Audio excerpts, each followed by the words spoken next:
Excellencies, dear colleagues and friends, ladies and gentlemen, all protocol observed, good afternoon.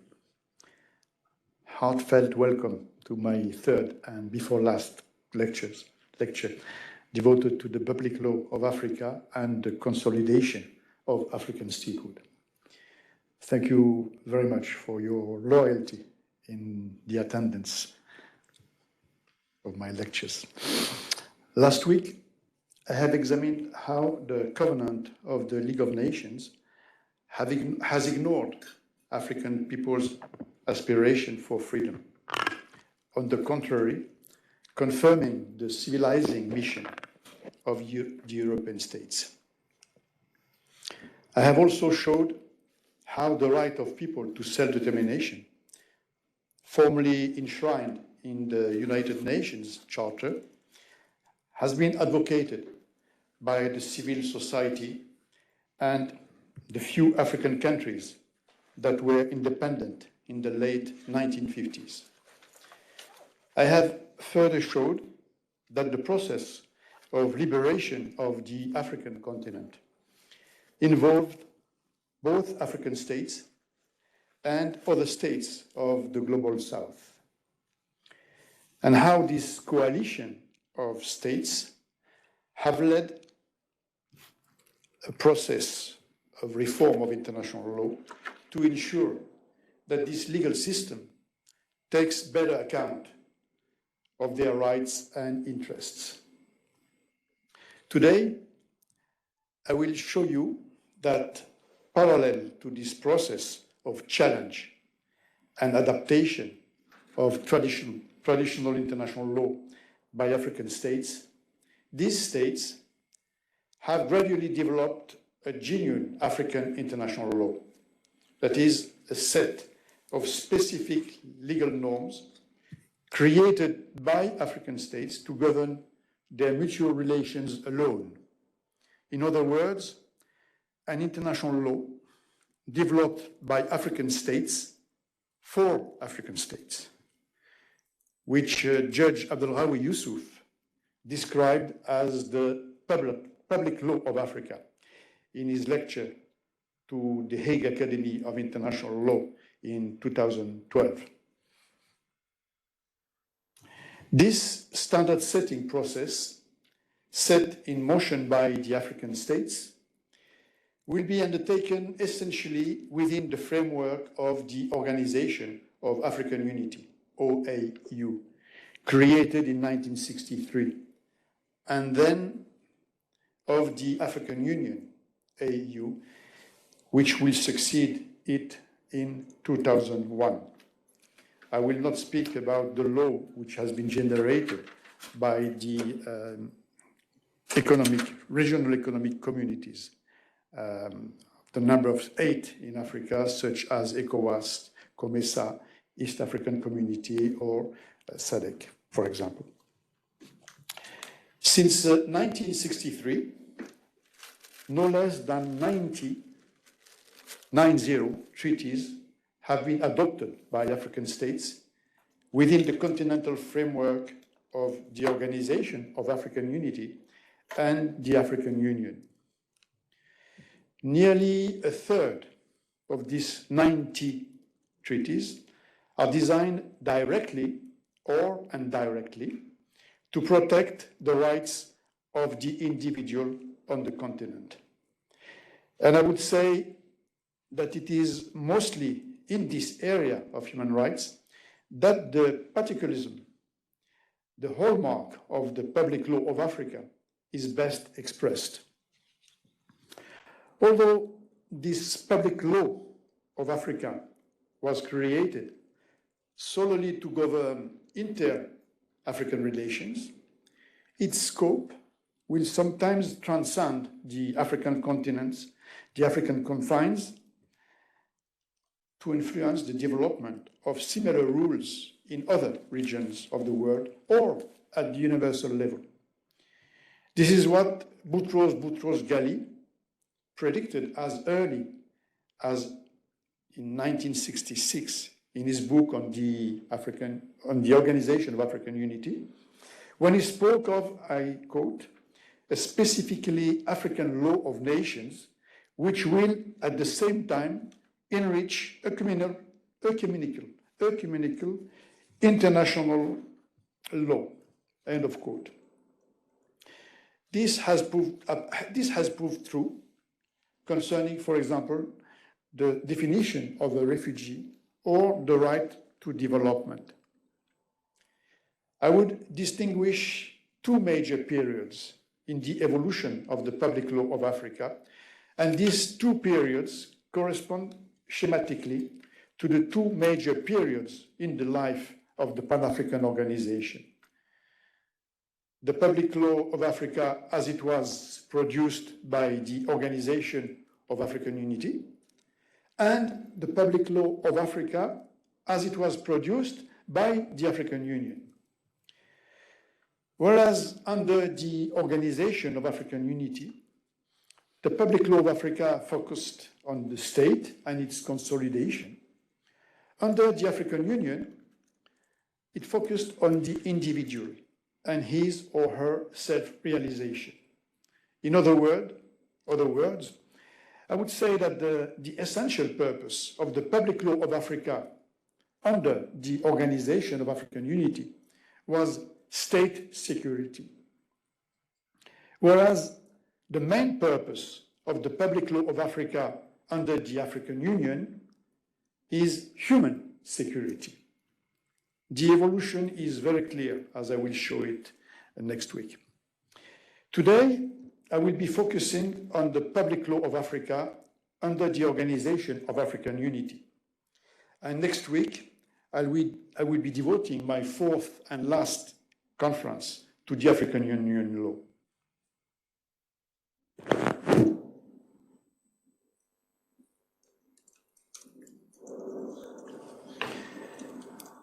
The roots of this public law of Africa can be traced back to the first conference of independent African states that I have mentioned last week, and which was organized in Accra in 1958 by Kwame Nkrumah, the first president of Ghana. This week-long conference was attended by 8 independent African states, as well as by African liberation movements from colonies still under European control. The conference aimed to promote African unity and independence. It adopted one declaration and no less than 11 resolutions on various subject matters. The conference notably pledged, I quote, to recognize the right of the African peoples to independence and self-determination, and to take appropriate steps to hasten the realization of this right, end of quote. It also condemned racial discrimination, called for economic cooperation, and I just refer to what I mentioned last week about the Pan-African Code of Investment, and the conference encouraged, I quote, the investment of foreign capital and skills, provided that they do not compromise the independence, sovereignty, and territorial integrity of African states, end of quote. In a nutshell, the 1958 Accra Conference marked the emergence of a Pan-African vision for the continent's future, focusing on solidarity, the need for anti-colonial struggle, and the eventual unification of Africa. This major conference, held in Accra, was followed by others. Monrovia, Liberia, in 1959, Tunisia, in 1960, Addis Ababa, Ethiopia, in 1960, Casablanca, Morocco, and Monrovia, Liberia, in 1961. The common thread of all these conferences was the awareness of the fragility of independences, the absolute necessity of preserving these independences, the strengthening of the unity of African states, and the need for the African continent to evolve towards economic and social progress.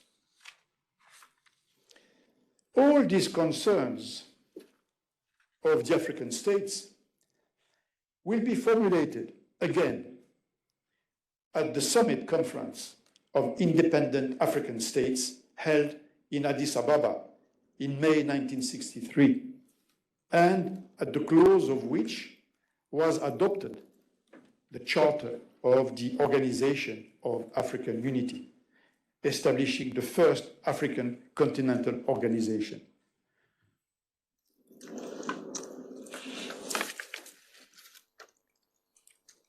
At that time, the only two regional organizations, existing regional organizations, political ones, integration ones, were the Council of Europe and the Organization of American States, and of course the embryon of the European Community after the adoption of the Rome Treaty in 1957.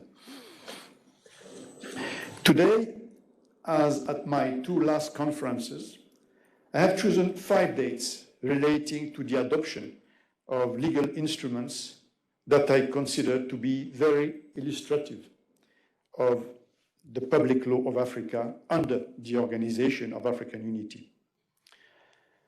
Public law which was to respond to the main concerns of African states following their independence, namely to complete the decolonization process of the African continent, to reinforce their political independence and territorial integrity, and to promote their economic development. The first date is 1963, with the adoption of the Charter of the Organization of African Unity, whose principles prefigure the content of the law that will be generated by the organization. The second date is 1964,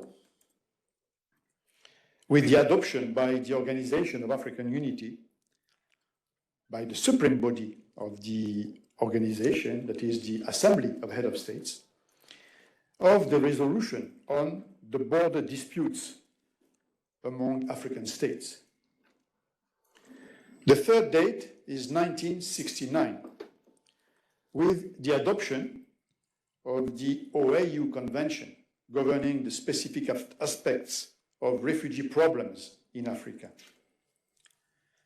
The fourth date is 1981, with the adoption of the African Charter on Human and People's Rights. And last, fifth, 1991, with the adoption of the Abuja Treaty, establishing the African Economic Community.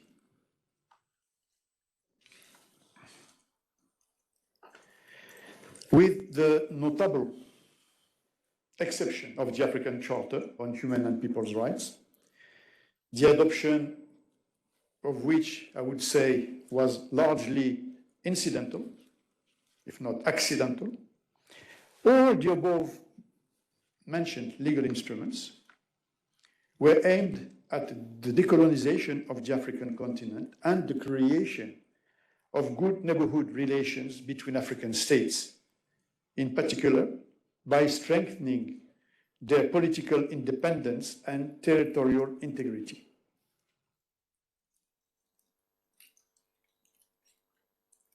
I will start with the Charter of the Organization of African Unity.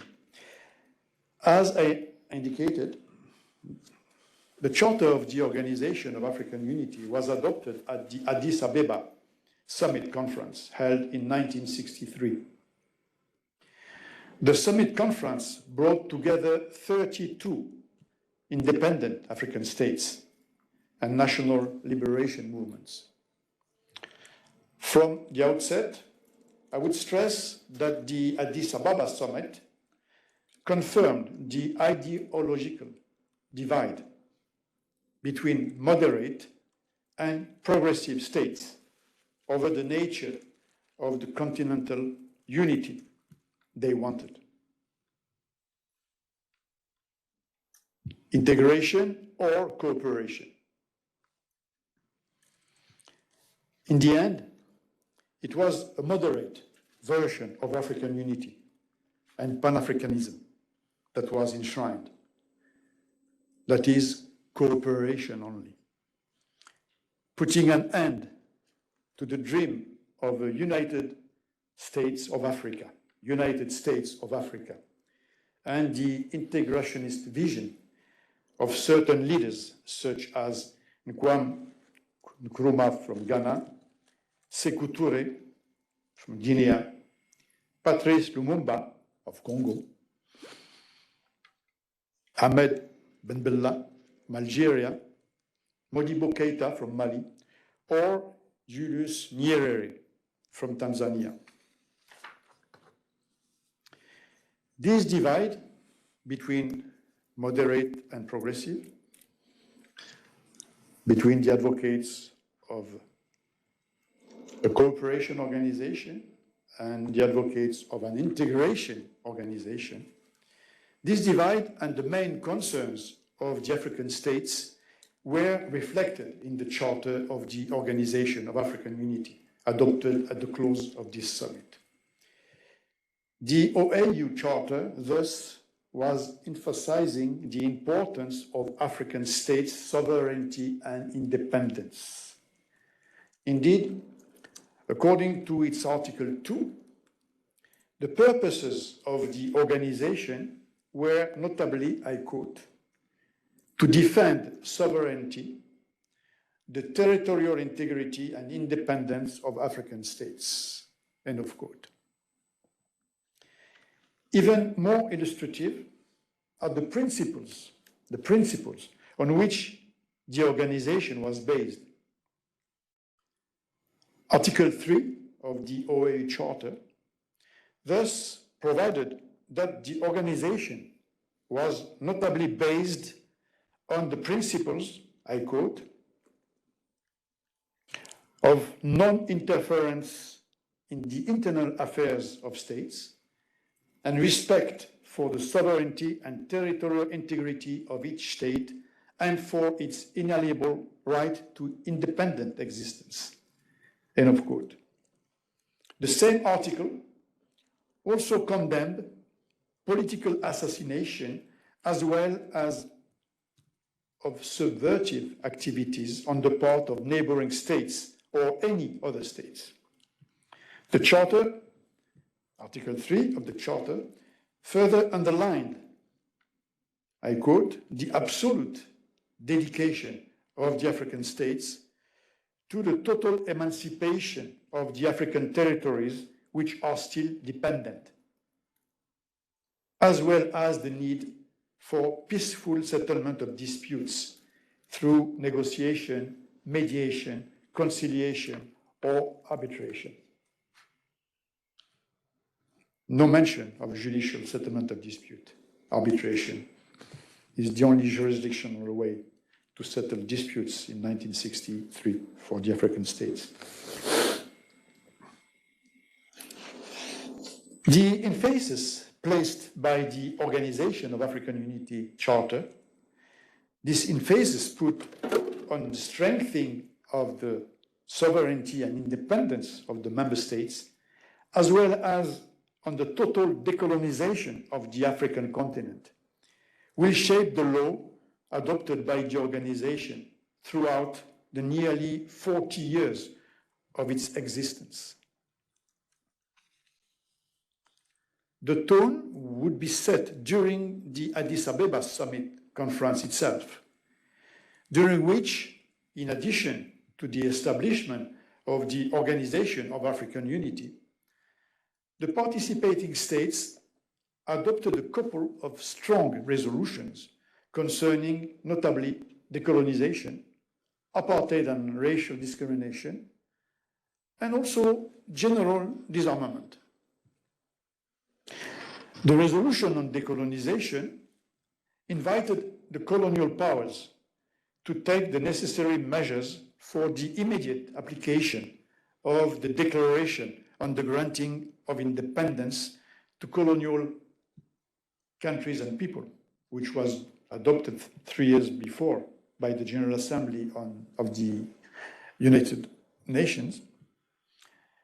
So they called for this immediate application of the resolution 1514, and also expressed support to the struggle of the peoples of Southern Rhodesia, which would become later on Zimbabwe, Southwest and Southwest Africa, which would become later Namibia, as well as the Portuguese colonies.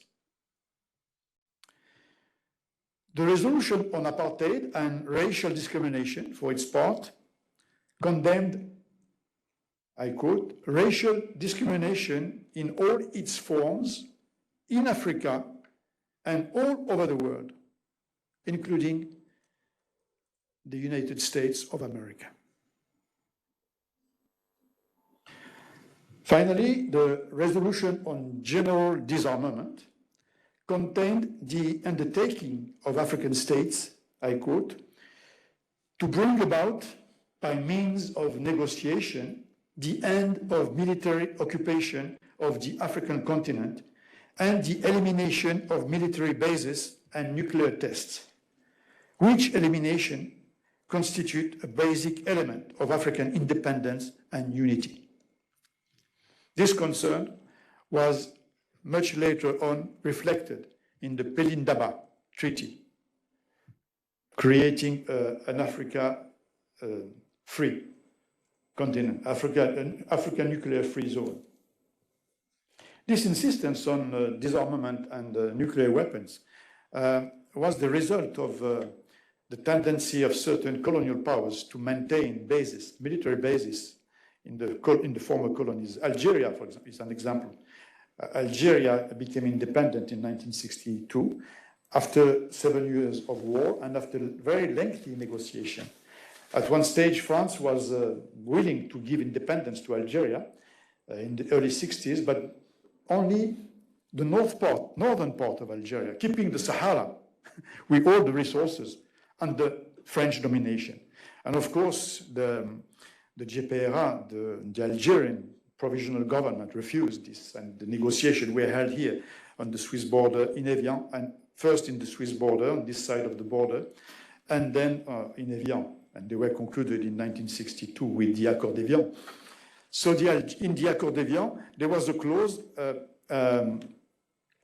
allowing for France to continue, notably to continue its nuclear tests in Algeria for a while. And afterwards, Algeria resumed and stopped this and ended this possibility for France to experiment, to test nuclear weapons. And until today, there are some requests for reparations because lots of people got sick, got irradiated by those tests in the late 50s and early 60s.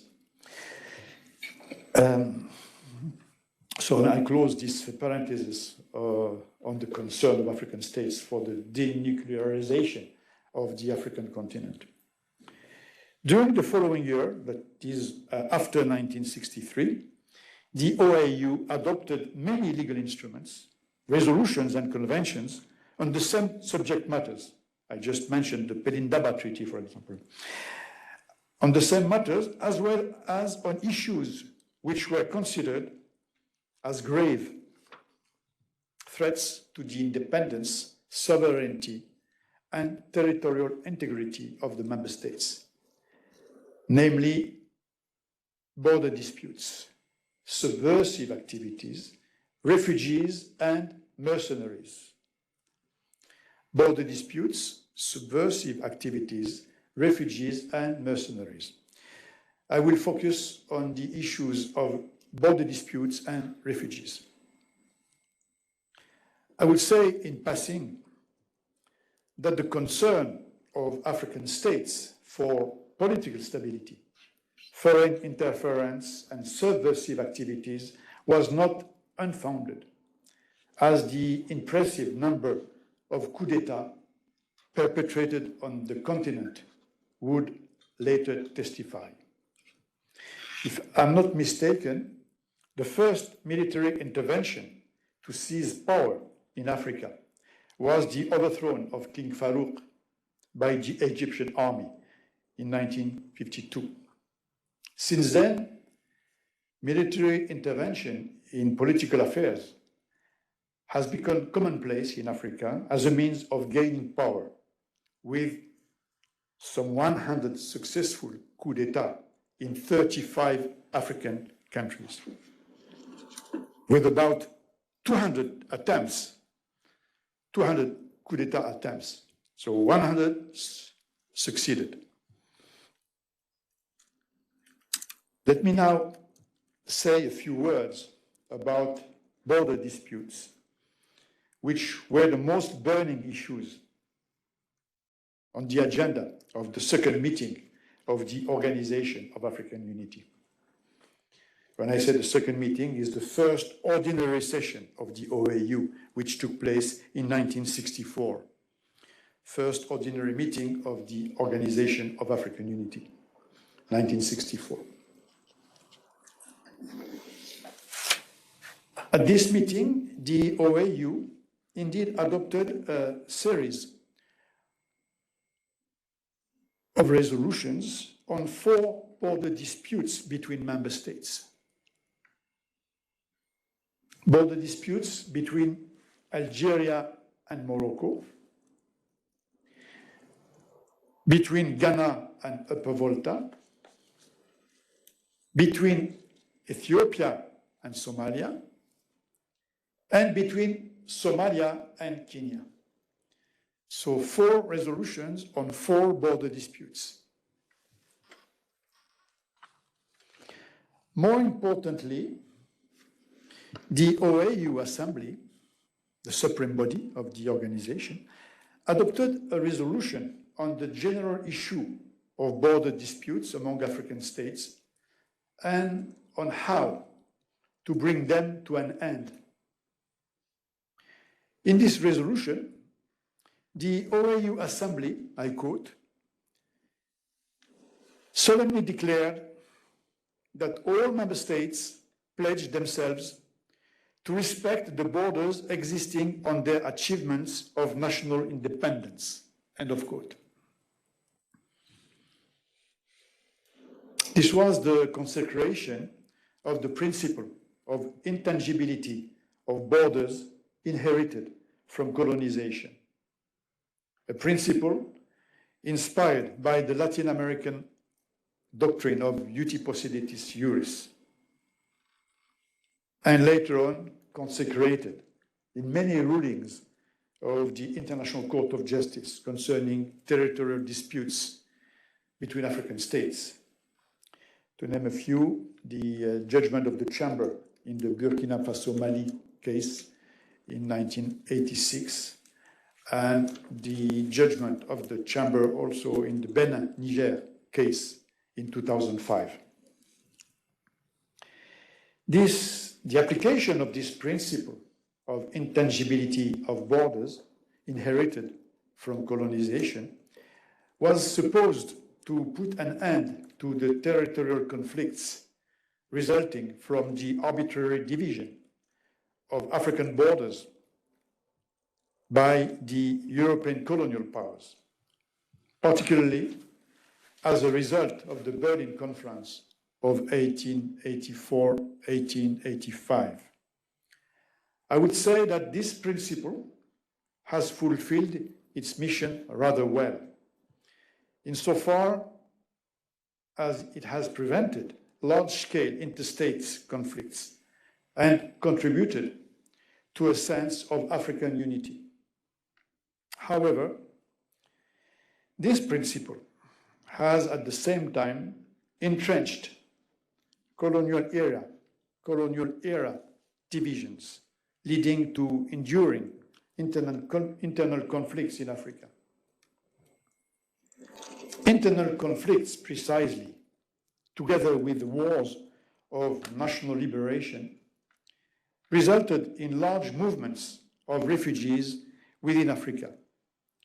Refugees whose number was growing to such an extent that at the end of the 1960s, some two-thirds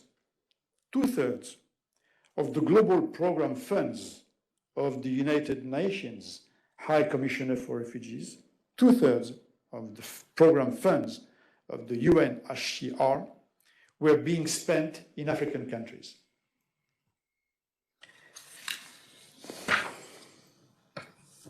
These African refugees were seen as the potential factors of destabilization of asylum states, which is why the refugees question has received special attention from African states, both from a humanitarian and a security point of view. I'm coming now to the legal protection provided by the Convention to the African refugee, namely the OAU Convention governing the specific aspect of refugee problems in Africa. Not question, problems. As early as 1965, the OAU Assembly of Head of States and Government adopted two important resolutions in this matter, or related to the issue of refugee. In its declaration on the problem of refugees in Africa, the OAU Assembly reaffirmed, I quote, its desire to give all possible assistance to refugees from any member state on a humanitarian and fraternal basis, end of quote. The OAU Assembly has also, however, expressed the wish that the refugee question should never be a source of dispute between OAU member states and record the undertakings of African states not to permit refugees settled in their territory to carry out acts harmful to the interest of another OAU member state. I would mention that the Organization of African Unity the year before has also created a special commission on the problem of refugee to address the particular problem of the Rwandese refugees, but also the refugees all over Africa, but especially Rwanda. And this commission was constituted by 8 states, mostly neighbors of Rwanda. The second important resolution adopted by the OAU Assembly is the declaration on the problem of subversion, which called for the prevention of any subversive activities against a member state directed from another member state or from outside Africa, both within or outside Africa. This declaration also called the member states, I quote, to observe strictly the principles of international law with regard to political refugees, end of quote. I mentioned this sentence because, in my view, this is a veiled reference to the refugee duty, not to undermine the internal and external security of the countries of asylum, which is actually enshrined in the 1951 United Nations Convention in its Article 2 concerning the duty of the refugee. A number of other resolutions would formally recognize this idea and would emphasize the necessity not to let the refugee problem become, I quote, a source of friction between states. In the end, in 1969, the African states adopted the convention governing the specific aspects of refugee problems in Africa in order to supplement the United Nations Convention relating to the status of refugee of 1951, which was also complemented itself by the Protocol of 1967. I recall that the United Nations Convention of 1951 was limited in two ways. It was mainly adopted to address the issue of the refugees resulting from the Second World War. And it was also limited as far as its date of application is concerned, before a certain date. So there was a limitation, both ratione materiae and ratione temporis.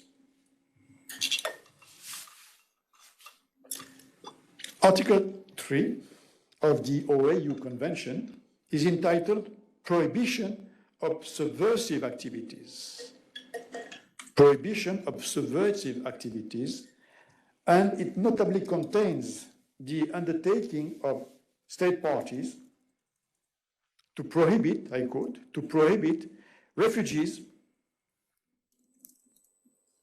residing in their respective territories from attacking any state member of the OAU by any activity likely to cause tension between member states, and in particular, by use of arms, weapons, through the press or by radio, end of quote.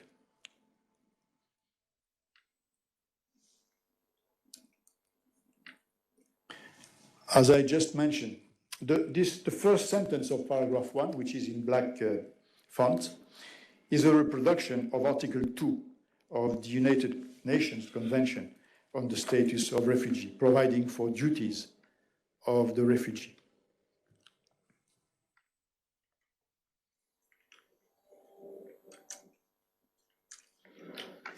So you see that this provision is rather substantive as far as the duties of the refugee is concerned, and as far as the undertaking put on the state parties are concerned. So far, I have emphasized the security concerns of African states with regard to the issue of refugees and how this issue could undermine their efforts to consolidate African statehood. I must, however, do justice to the African states and say that the 1969 Convention, 1969 OAU Convention, may be the most important African contribution to the development of the refugee regime worldwide.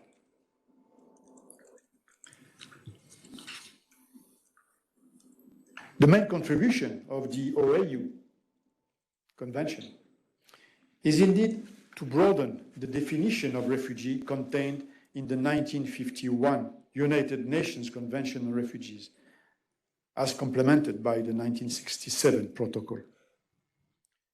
While the United Nations instrument contains a subjective definition of the refugees based on the fear of being persecuted for certain limited reasons, the OAU Convention goes beyond such a definition and also provides for an objective definition of the refugee, like a definition based on objective criteria. Indeed, the definition of the refugee given by the OAU Convention also includes people who are victims of acts of aggression, external occupation, or foreign domination. That is, at that time, the populations of Southern Africa and countries still colonized by Portugal. Since the 1951 United Nations Convention does not allow for the protection of refugees who take up arms, as part of a national liberation movement, African states considered that due account should be taken of the anti-colonial struggle or the struggle against racist regimes in Southern Africa, to which they were also giving a great deal of support, both financial, logistical, political, and material support. According to the UN Convention, a refugee is not allowed to take weapons, to use weapons. So this was really a weakness of this convention as far as the African states are concerned, because they wanted to help the national liberation movements to struggle against the domination. You remember that last week I was talking about the undertaking made by the African states together with Latin American states and Asian states to push for the authorization to national liberation movement to use force as another exception to the prohibition of use of force made by Article 51, but made by the Charter. And they succeeded. So with the adoption in 1970 of the Resolution 2625 on friendly relations between states.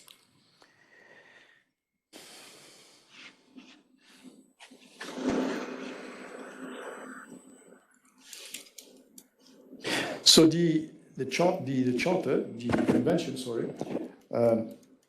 authorized the granting of refugee status to refugees who are taking arms against a colonial regime or racist regimes. This is in the definition of the convention, given by the convention. The definition of refugee contained in this OAU convention also includes people compelled to leave their countries owing to events seriously disturbing the public order of these countries, such as, for example, an internal armed conflict. This definition, by Article 1 of the OAU Convention, could also include peoples fleeing a region stricken by a natural disaster. Thus, in 2022, for example, the United Nations High Commissioner for Refugees has initiated a project aimed at developing the application of the OAU Convention on Refugees, or the definition contained in this convention, to use it in the context of adverse effects of climate change and environmental degradation. In other words, to create this concept, this category of ecological refugees.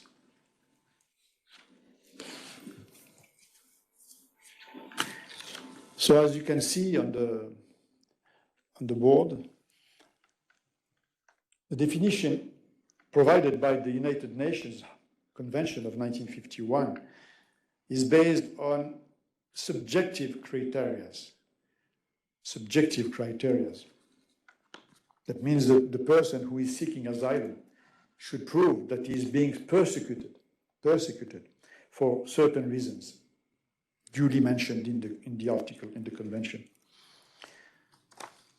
Whereas in the African context, the definition goes beyond this. It also provides, in paragraph 2 of the article, for a definition based on objective criteria. That means you don't have to prove something which is subjective. You just have to prove that you are coming from a certain region. And this will allow groups of people to be granted asylum without having to prove persecution on the basis of certain reasons.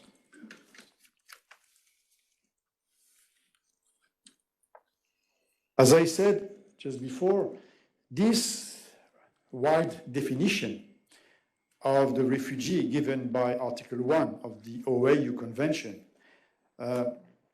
has inspired the United Nations High Commissioner for Refugees But it has also inspired the author of the Cartagena Declaration, which was adopted on the 22nd November 1884 in Colombia by a group of independent experts. almost 40 years ago. So I insist that it's not an instrument which was adopted by states, but by individual members, individual experts. But, I will say it later,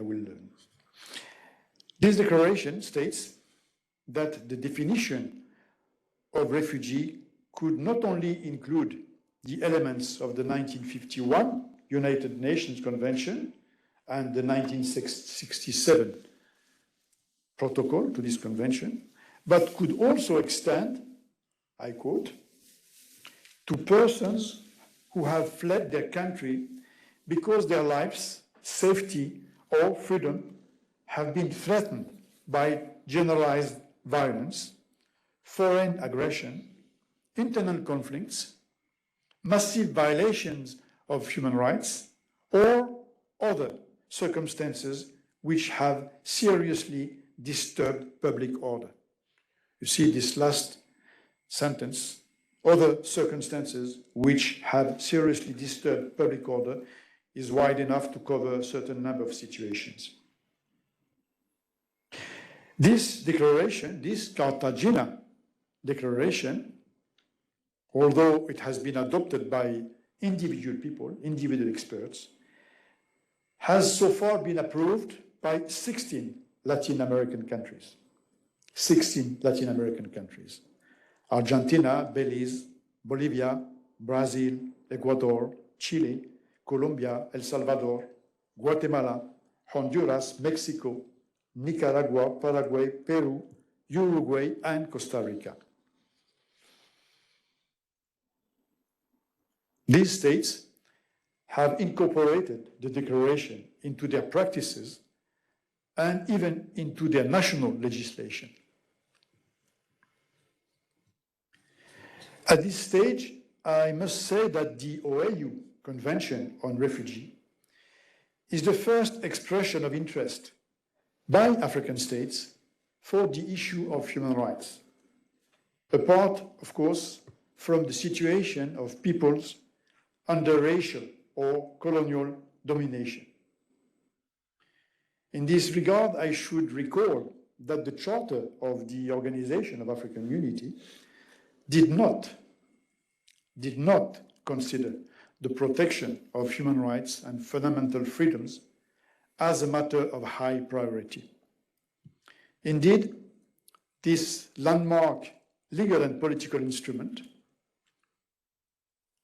the OAU Charter, referred expressly to human rights only twice, in a very indirect way, through a brief reference to the Universal Declaration of Human Rights in its preamble and in its Article 2. So 2 references to the Universal Declaration of Human Rights. So this is the only mention of the concept of human rights per se in the OAU Charter. The concept of people comes many times due to the concern of African states for decolonization. The 1969 OAU Convention thus marked a modest breakthrough in the field of human rights. However, this convention did not in any way threaten the sovereignty of African states and was in fact, as I mentioned before, intended to protect their best interests, that is, to prevent the refugee problem from becoming a source of tension between them. The adoption of the 1969 OAU Convention, nevertheless, marked the starting point of a normative development in the field of human rights in Africa, which culminated in 1979. In 1979, at the OAU Monrovia Summit, with the adoption of two declarations. The first declaration is on the rights of the child, on the occasion of the International Year of the Child. Again, this is a declaration, a resolution. It's just a resolution. So with the normative effect attached to that. And the other resolution gave birth to the African Charter of Human and People's Rights, to which I will turn now. When I say it gave birth, it's the starting point of the negotiation process leading to the adoption of the African Charter later on.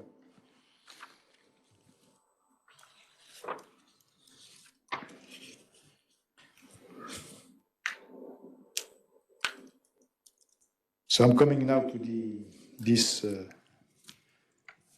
I would say, landmark instrument.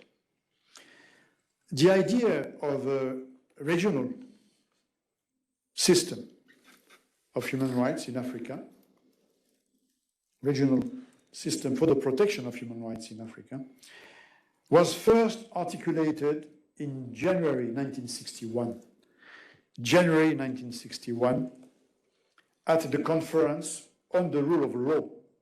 Conference on the Rule of Law, organized in Lagos, Nigeria, by a non-governmental organization, an NGO, very active in the field of human rights, the International Commission of Jurists, which is based here in Geneva.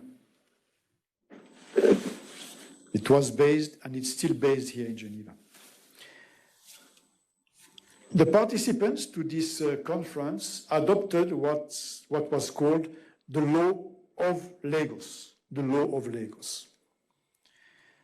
Paragraph 4 of this Law of Lagos provide, I quote, that in order to give full effect to the Universal Declaration of Human Rights of 1948, this conference, the Lagos Conference, invites the African governments to study the possibility of adopting an African Convention of Human Rights in such a manner that the conclusions of this conference will be safeguarded by the creation of a court of appropriate jurisdiction, and that recourse thereto be made available for all persons under the jurisdiction of the signatory states.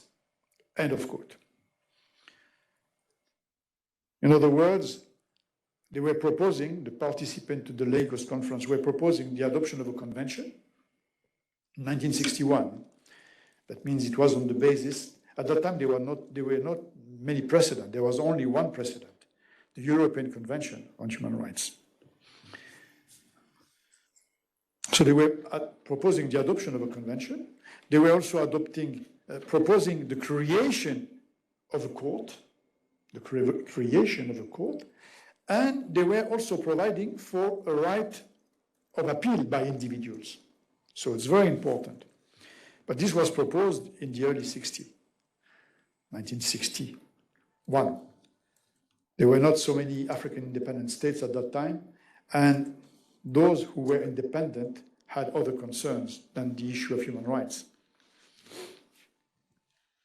This is the reason why this appeal by the participants of the Lagos Conference, fell on deaf ears in leading circles in Africa. Then, during the following 20 years, in the 1960s and in the 1970s, several conferences, other conferences, were organized in Africa either by non-governmental organizations or the United Nations.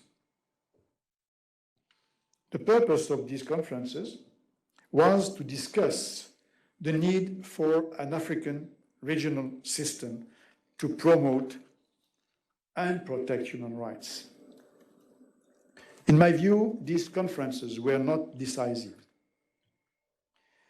I would say that the immediate roots of the African Charter on Human and People's Rights lie in the sensitization of the international public opinion to the severe human rights abuses that occurred in Africa in the mid-70s and committed by the governments of 3 African states, namely the government of Jean Bedel Bokassa in the Central African Empire, Mathias Nguema in Equatorial Guinea, and Idi Amin Dada in Uganda. I would also emphasize the growing importance of the matter of human rights in the same period, as shown by the adoption of the Final Act of Helsinki in 1975, and the entry into force of the 2 United Nations Covenant in 1976. In this connection, it's not useless to also draw your attention to the new orientation of the foreign policy of some Western states, and especially the United States of America. Indeed, the President Carter administration decided to link United States economic aid to the human rights record of the recipient states.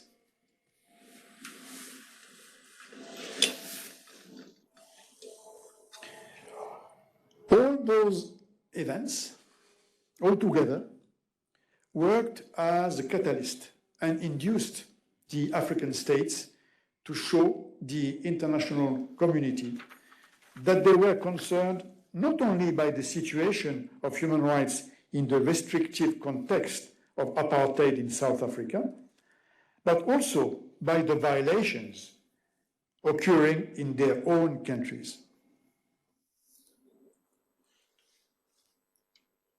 In the 70s, the African states were accused by most NGOs to practice the double standard, saying that African states were more concerned by the violation of human rights in some particular countries like Southern Africa, South Africa and Southwest Africa, or in the colonial territories. But they were not concerned at all by the violations of human rights in their own territories. This is why when I made my introduction, I mentioned the African Charter and said the adoption of this charter was incidental.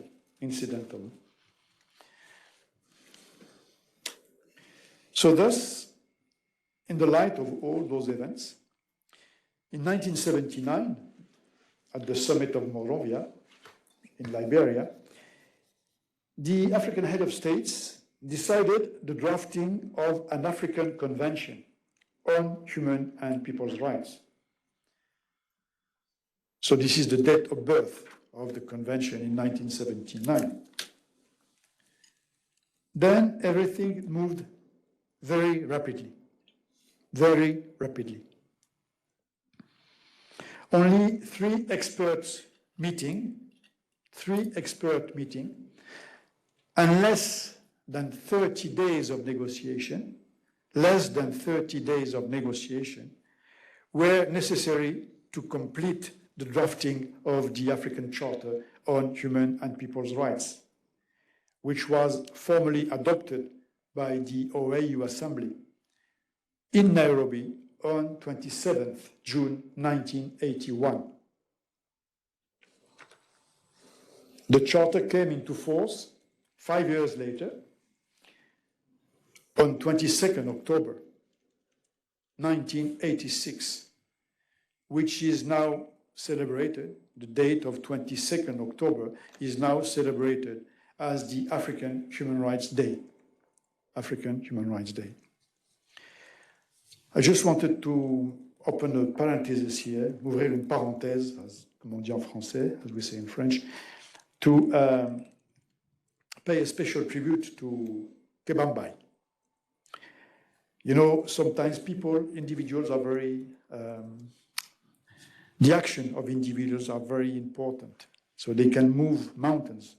You know, in my first conference, I mentioned the role of the Institut de Droit International and of some of its members to promote the colonization in general and the colonization of Congo at that time. So here, Kebambai, who was the former Chief Justice, President de la Cour suprême of Senegal, and who was also who became later on Vice President of the International Court of Justice for one mandate. He decided not to run again for personal reasons. So Kebambai at that time pushed for the Senegalese government to push for a treaty,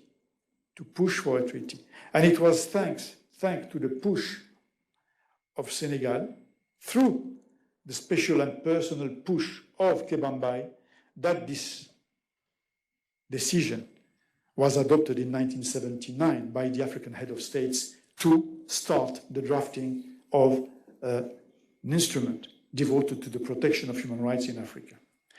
And Kebambai was entrusted with the task. He was chairing the committee of experts who drafted this charter. So he provided for a draft, and this draft, as I said, was discussed later on by two ministerial conferences. Everything went very quickly. As I said, 3 meetings, less than 30 days, which is very extraordinary, but which also explains some of the pitfalls of the African Charter that I will mention now and I will explore maybe in depth next week with you.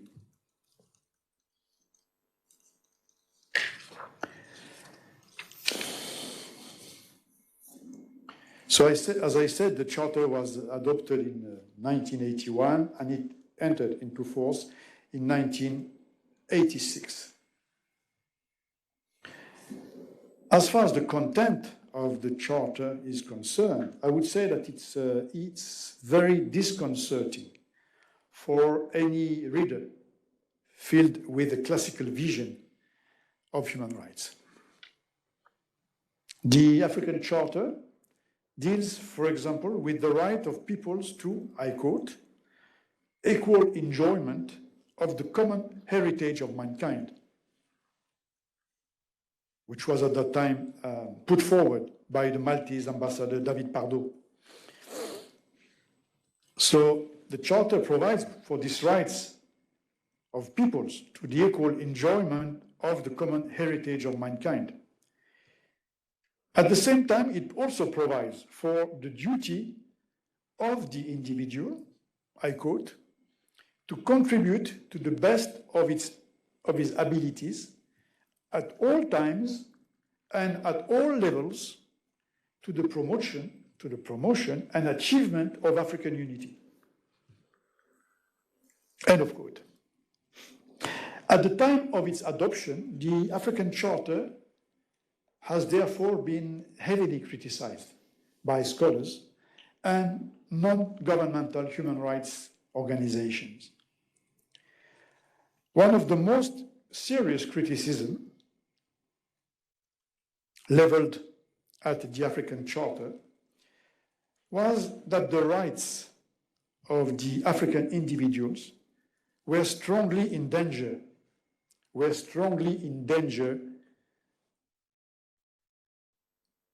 of being reclaimed by the peoples, which were provided with half a dozen rights in the Charter. So there's a full chapter on people's rights in the Charter,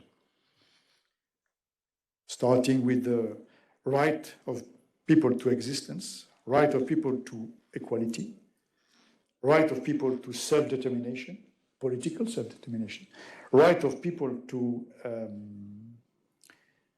economic self-determination,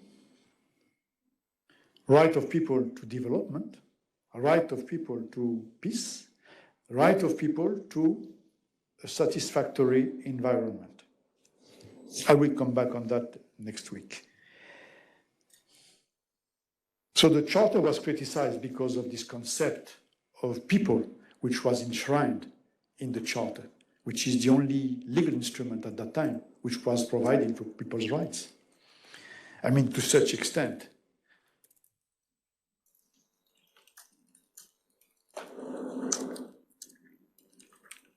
The Charter was also very much criticized because it contains a full chapter on the duties of the individuals, a full chapter consisting of 3 articles of 11 paragraphs altogether, 11 paragraphs, but 3 articles. So this chapter on duties provides for the duties of the individual towards his family, towards the society, toward the state, and toward the international community. Other shortcomings and imperfections of the African Charter were also highlighted, such as the very imprecise wording of its provisions, notably the limitation clauses, which leaves state parties broad freedom of interpretation. At the institutional level, I just spoke about the substantive level, but now talking about this institutional level, the African Charter was criticized because it only provided for a commission with limited prerogatives. So this commission was conceived as a quasi-judicial body, along the lines at that time of the Inter-American Commission and the European Commission as well, but with striking differences. So by choosing to provide for a commission only and not a court, like the European states did, or like the American states did as well, by choosing a commission, a simple commission, with very limited power, the African states confirmed their preference for consensual methods of dispute settlement, such as negotiation, mediation, conciliation, to the detriment of jurisdictional procedures. Mohamed Bejawi, who at that time wrote an article in the Annuaire français de droit international on the peaceful settlement of disputes, used a very colorful image saying that the African states preferred the wisdom of the prince to the strength of the judge.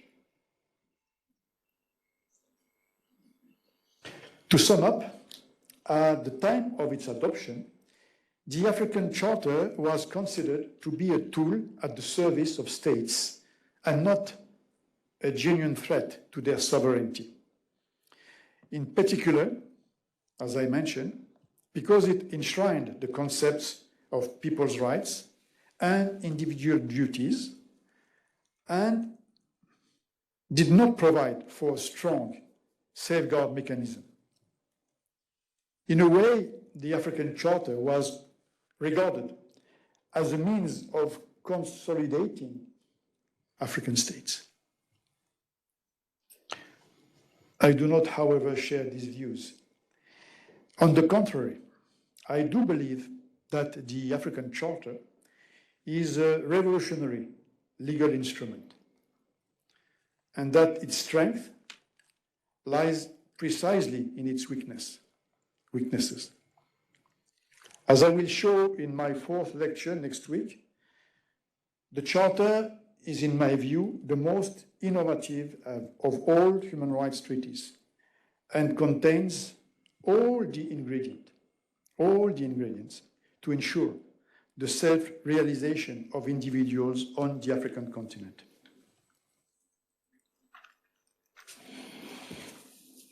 I wrote my PhD thesis on the African Charter.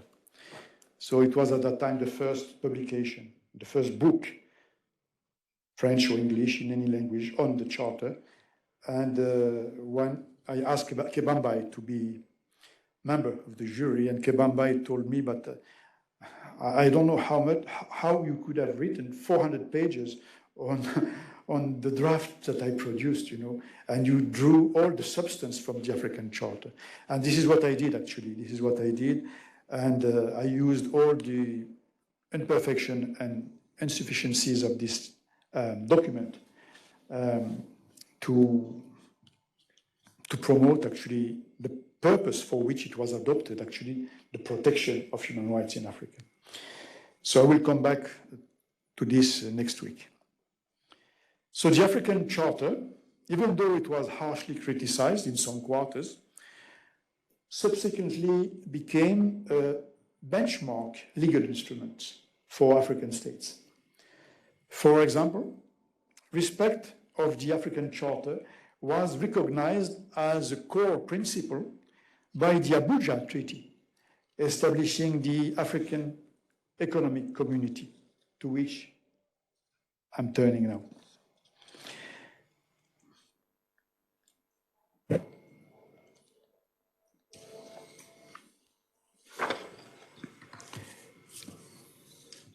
In 1963, the Charter of the Organization of African Unity proclaimed the necessity for the African states to collaborate in their effort to ensure the total advancement and welfare of their peoples.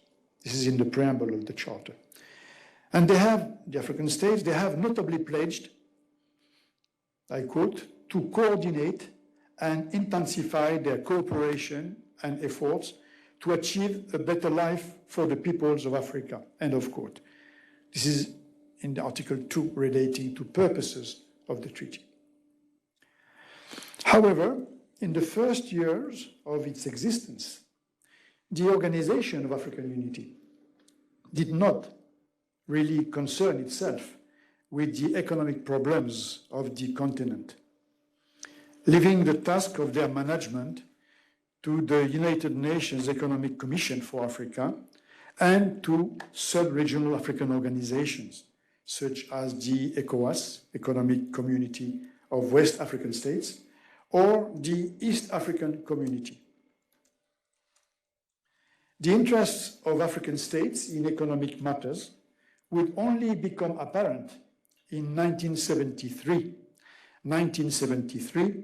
with the adoption of the African Declaration on Cooperation, Development, and Economic Independence, paving the way for the proclamation 1 year later, in 1974, by the General Assembly of the United Nations of the new International Economical Order, to which I referred last week. The interest of African states in economic matters would culminate in 1980 in the holding of an extraordinary summit devoted to the examination of the economic problems of Africa and the adoption of the Final Act of Lagos. Final Act of Lagos, which contained the pledge by African leaders to set up, I quote, to set up by the year 2000 an African economic community aimed at promoting self-sustaining development of member states and their integration in the economic, social, and cultural fields, end of quote. The African Economic Community was thus created by the OAU Assembly of Head of States in June 1991 in Abuja, Nigeria. And I can say that with its creation, the African continent is the only continent to have, on the paper, an economic community grouping together all its states, that is 55 states.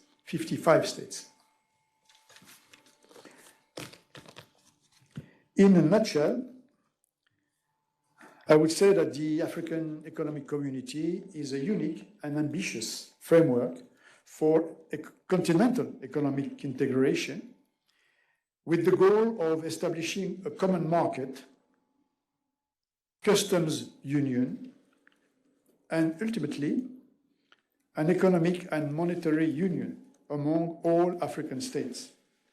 However, the bodies required for its effective implementation, that is, an African monetary union and an African central bank,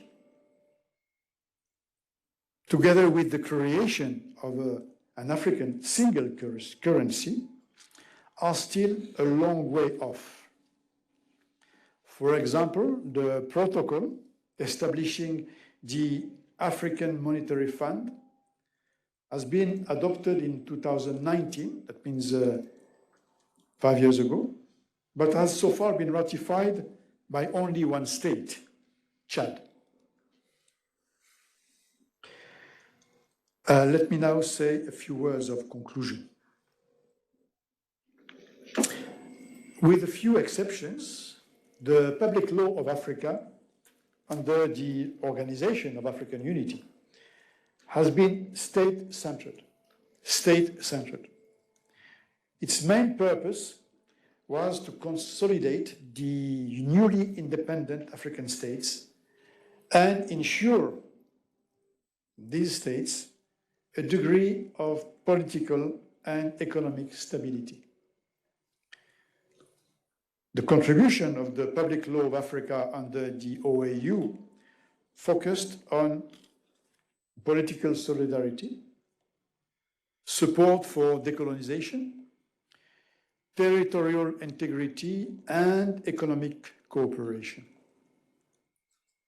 The public law of Africa under the OAU paid very little attention to the rights of the African individuals and the rule of law, which have been seen, human rights and rule of law, which have been seen as a threat to the sovereignty of African states.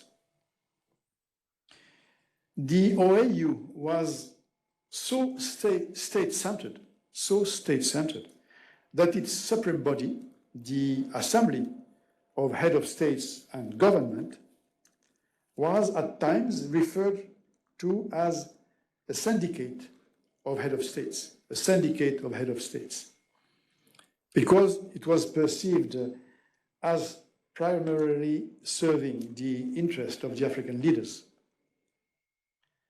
rather than addressing the broader needs and aspirations of African citizens. So this designation of syndicate of head of states was popular in the 70s in some quarters. I could say in colorful terms that under the Organization of African Unity, the public law of Africa has solely liberated African territories. So the public law of Africa has solely liberated African territories. I have to add that it has now to liberate the Africans themselves. So it has liberated African territories. It has now to liberate the Africans themselves. This undertaking to liberate the Africans themselves, women, men, and children, will be made possible with the advent of the African Union, whose constitutive act was adopted in year 2000, 40 years after the adoption by the United Nations of the celebrated Resolution 1514, I repeat, Declaration on the granting of independence to colonial countries and peoples.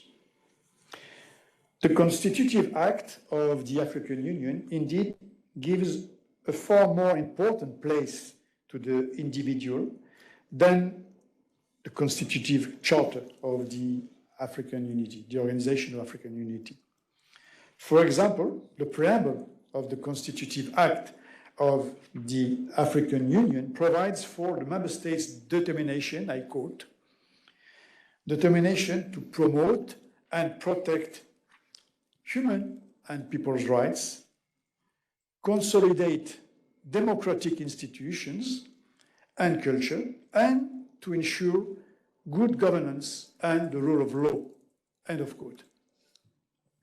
It is this new phase in the development of the public law of Africa that I propose to explore with you next week in my fourth and last conference. Thank you very much for your patience.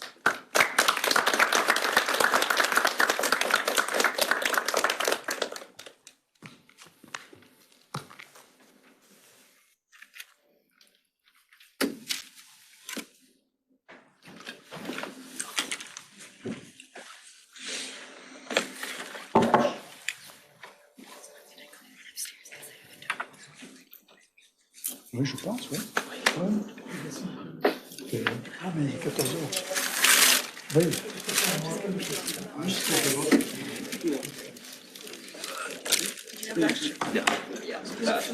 Yeah, I have a little bit of snacks.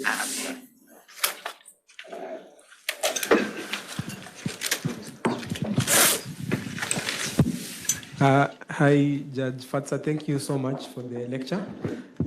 I think my trouble is how African states, in 1963, at the time of the adoption of the OAU Charter,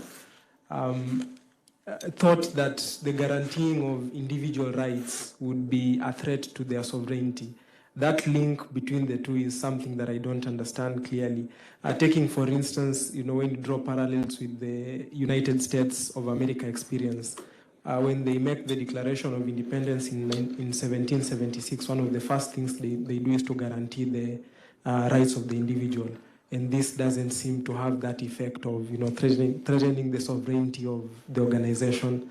So this is something I have trouble with, and even when I read, I don't seem to find an answer why, a clear, credible answer as to why this was the orientation of the African leaders, given many of them were also part of the independence liberation movements.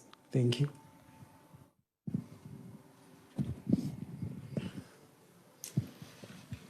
So very quickly, you mentioned the American Declaration of Independence, which provided for certain rights, but you forgot to mention that at that time, there were also the very tragic phenomenon of slavery. So for whom those rights were provided for? And as far as the African states are concerned, I mentioned that they not totally ignored the human rights concept, I would say, because they built their fight against the colonial powers on those rights. In particular, those were enshrined in the Universal Declaration of Human Rights. And they mentioned this, but they didn't dwell on that. They didn't dwell on the human rights, because dwelling on human rights, states would have to provide for the right of association, for example. The right of association, the right of freedom to expression. And if you remember well, it's only in the late 90s or early 90s that the one-state party disappeared from Africa. The one-state party, at that time, the culture was one-state party, and it started, the situation started to evolve after the end of the Cold War, after the end of the Cold War, the collapse of the Berlin Wall, leaving African states to themselves. So then, under the pressure of certain European countries, in particular France, with the former French African colonies, the pressure was made on those countries to open up, to democratize their society. So they created multipartism. It started like this, multipartism. But multipartism is not synonymous with democracy. It's a starting point. So you have to provide other rights, freedom of speech, trade unions, education. I mean, let alone all those economic and social rights like education, which is very important in order to implement effectively the right to the political rights. So this is the reason why they didn't actually, they didn't promote those individual rights. And the concern also was, as I mentioned, the concern was to secure their safety, their security. There were lots of attempts to disrupt their political independence at that time, both within and outside the country. You know, don't forget that most of the countries which were fighting for independence, the national liberation movements were divided from within, and they decided to unite in order first to put the colonial power outside the country. Let's unify to put the colonial power outside the country, and then we can discuss among us. And as you have seen in many countries, independent countries, the independence was just the start of a new page in the dramatic histories of those countries with internal conflicts. So I hope I have replied to your question. Maybe I forgot one or the other dimension, but I think this is what I had to say on this particular issue of human rights. Please, if you have other questions, because I don't think there's no class, I think. Now, normally there's a class starting at 2 o'clock, but I'm here to reply to your questions if you have questions to ask, because I took too much of your time. I apologize. Yes? So my question was about the sort of foundations of this African unity long before the formal decolonization started. So in the 40s, we see the first time the idea of Arab regionalism is also taking roots. The Arab League is established. I just was wondering what was the relationship between this strand of thinking with what came to be the African Union and, you know, the sort of public law of Africa over time. For the existence of the Arab League had no influence whatsoever on the creation of the Pan-African organization and on the life of the Pan-Africanism as such, even though you have certain figures like Nasser, because the Arab League was created in 1945. 1945, I think, just before the United Nations. So it was an ancient organization. And but there was no close link, of course, except within the much wider gathering of the Bantu Conference and the non-aligned countries. But directly between the two, there were no relationship per se. I would say institutional relationships. Maybe between countries of the Arab League, like Egypt, for example, who was supporting some national liberation movements, like the Algerian National Liberation Movement, but I haven't heard of the Arab League supporting national liberation movement. It was mostly individual states who did so, and particularly Egypt and Saudi Arabia at that time.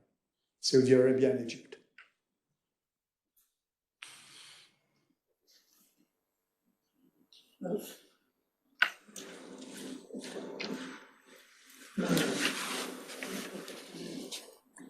So,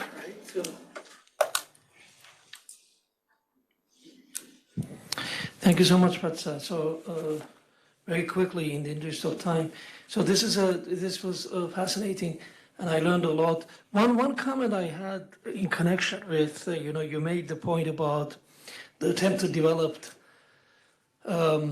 African law for basically made by Africans for Africa. And you mentioned the principle of intangibility, and you made a connection with Latin America, uti possidetis. Now, I was wondering, I assume the terminology is maybe a little bit misleading, because intangibility makes it sound as if borders can never be changed. It's a matter of they cannot be changed other than by agreement. Of course, they can be changed. But my question has to do with something else. I was wondering when the African states came up with that principle, did they sort of assume that they are just sort of applying an existing international law, which sort of, you refer to the ICJ's chamber in Burkina Faso, Mali, suggested basically, you know, it is something, I think the language was inherent in the phenomenon of independence wherever it manifests itself. So it's not limited to Africa, which I think is something completely made up. I don't think that that was true, but we understand what the ICJ said that. So I was just wondering, what was the, if you're aware of, you know, the spirit or mindset of African leaders, did they operate on the assumption that they are basically applying, you know, something that has pre-existed, or they were actually coming up with a new principle? They didn't actually, when they adopted this resolution, they didn't invent the wheel. They were referring to the practice followed by the Hispanic states, Hispanic Latin American states in Latin America, using other words. They didn't use the word uti possidetis because the circumstances were different there, you know. They were different. There was only one colonizer, Mantu, with Brazil, but they didn't they didn't refer to the concept itself, but they got inspiration from this concept, of course, from the concept of uti possidetis. And they named it intangibility, and you're very right to mention that because nothing is intangible with the will of this. You can always change, but it was more inviolability, violabilité des frontières héritées de la colonisation. I think it would be more proper to use this expression. And this principle actually has stand since then, since 1964, since 63, because it was already implicitly consecrated in the charter of the OAU, but then it was expressly formulated in the Cairo Declaration. And you mentioned this issue of intangibility. You can see that in two instances, Eritrea and South Sudan. So this principle was not applied because there was also the agreement of the state concerned to allow for the partition or the cessation of the territory concerned. Thank you. So for last week, you mentioned you asked a question concerning the importance of the doctrine, you know, and I hope I was not misleading when I replied to you. I didn't want to undermine the importance to under-evaluate the importance of the doctrine, because the African Institute has for mission to promote the doctrine as well, together with the African Yearbook of International Law, which has been created in 1886 by lots of African scholars. You know, you mentioned Mohamed Bejawi, you mentioned Georges Abissab, but you should also mention other scholars like Kader Asmal from South Africa, Godana from Kenya, and lot other. Judge Yusuf. Judge Yusuf, yeah, Judge Yusuf, of course, which is the president of the African Institute and who was the director of the African Yearbook of International Law, and I was also the deputy director of this yearbook. Which is promoting actually the publication by scholars, by African scholars. And we even have a program now, running program within the African Institute in order to assist young African scholars to draft articles, to write articles. So the opinion of legal scholars is very important. It's very important, but I have the tendency to sometimes to minimize this because, you know, when I was at the ICJ, or even when I was also at the African Court, sometimes when I was reading the articles published on certain decisions, I was amazed because sometimes there are things that the court never intended to say or to, but scholars are developing, you know, those ideas, and sometimes they are very interesting ideas that the concerned court didn't have in mind when they drafted those their rulings. Any other questions? So I'm sure that you are reserving your questions to next week. Thank you so much for your kind attention and patience, and for your loyalty, again, for your loyalty in attending my conferences. Thank you so much. Merci.